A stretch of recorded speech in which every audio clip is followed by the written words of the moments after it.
Princess Zarthea of the Keth Empire stood at the center of the Grand Colosseum, her crystalline exoskeleton gleaming under the twin suns of Kethos Prime. Around her, thousands of spectators from dozens of species filled the amphitheater, their various forms of communication, creating a symphony of clicks, growls, and electronic pulses that reverberated through the massive structure. The princess raised her forearms and silence fell like a hammer blow.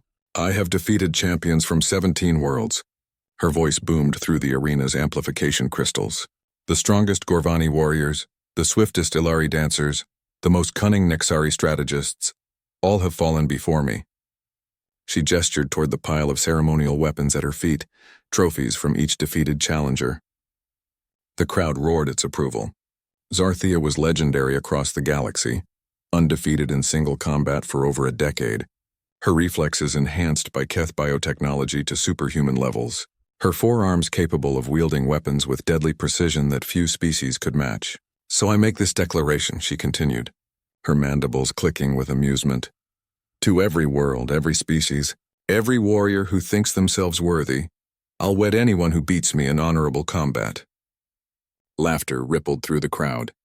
The very idea seemed absurd. Zarthea had been trained since birth by the greatest masters of combat. Her people, the Keth, were known throughout the galaxy as warriors without equal, and she was the finest among them. "But know this," she added, her tone turning serious. "Those who challenge me and fail will forfeit their freedom. They will serve the Keth Empire for 10 cycles. The laughter died. This was no jest. It was a formal challenge under galactic law.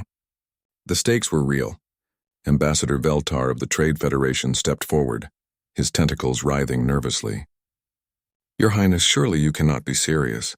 The genetic enhancement programs of the core worlds have produced warriors far beyond." "I am quite serious, Ambassador," Zarthea cut him off. "Let them come." For 3 days, champions arrived from across known space. The massive Thrakari brought their bone clubs and berserker rage. The cybernetically enhanced Omnari came with their precision-targeted energy weapons. Swift Polari assassins tried their poisoned blades and impossible acrobatics. All fell before the princess. Her movements were liquid death, forearms working in perfect synchronization, anticipating every attack, countering every strategy. The pile of trophy weapons grew higher with each victory, and with each defeat another warrior was led away in neural restraints to begin their decade of servitude. On the 4th morning, as the twin suns rose over another day of inevitable triumph, a small ship landed at the Colosseum's docking bay. It was unremarkable, clearly old, patched in several places, bearing no nation's colors or corporate logos. From it emerged a single figure. The being was bipedal, roughly 2 meters tall, with pale skin and strange forward-facing eyes. It wore simple clothing and carried only a single weapon, an archaic metal blade barely longer than its arm. No visible armor, no enhancement ports, no technological augmentations of any kind. "What manner of creature is this?" Princess Zarthea asked as the figure approached the challenge platform. "Human," the being said simply, its voice carrying clearly across the now silent arena. "From Earth," murmurs rippled through the crowd. Few had heard of this species, and those who had dismissed them as primitives from the galactic rim, barely qualifying for spaceflight, let alone warriors worthy of note. "You wish to challenge me?" Zarthea's amusement was evident. "Little creature, you have no enhancements, no advanced weapons, no—" "I challenge you," the human interrupted quietly. The crowd buzzed with anticipation and barely contained laughter. This would be over quickly. The human stepped onto the combat platform, drawing its simple blade. Zarthea selected 4 weapons from her arsenal: a plasma whip, a molecular disruption blade, a kinetic hammer, and a neural stunner. "Begin!" the arbiter declared. Zarthea moved like liquid lightning, all 4 weapons striking at once in a coordinated assault that had never failed to overwhelm an opponent in the opening seconds. The human was no longer there. It had moved, not with the enhanced speed of cybernetics or the supernatural quickness of genetic modification, but with something else entirely. Something that seemed to bend the very concept of prediction.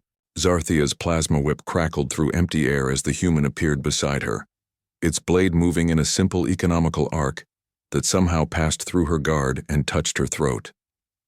The arena fell silent. "Yield," the human said softly.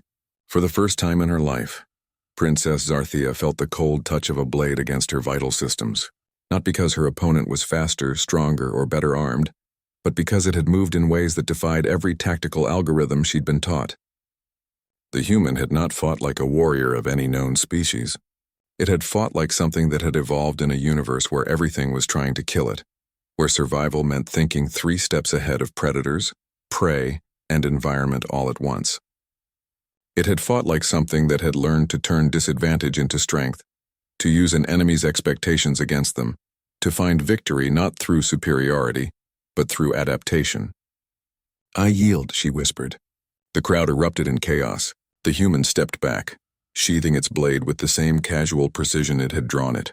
"My name is Marcus Chen," he said, offering her a hand to help her stand. "And I think we should probably talk before we discuss any wedding arrangements." Princess Zarthia looked at the offered hand, then at the strange forward-facing eyes that seemed to see everything and fear nothing.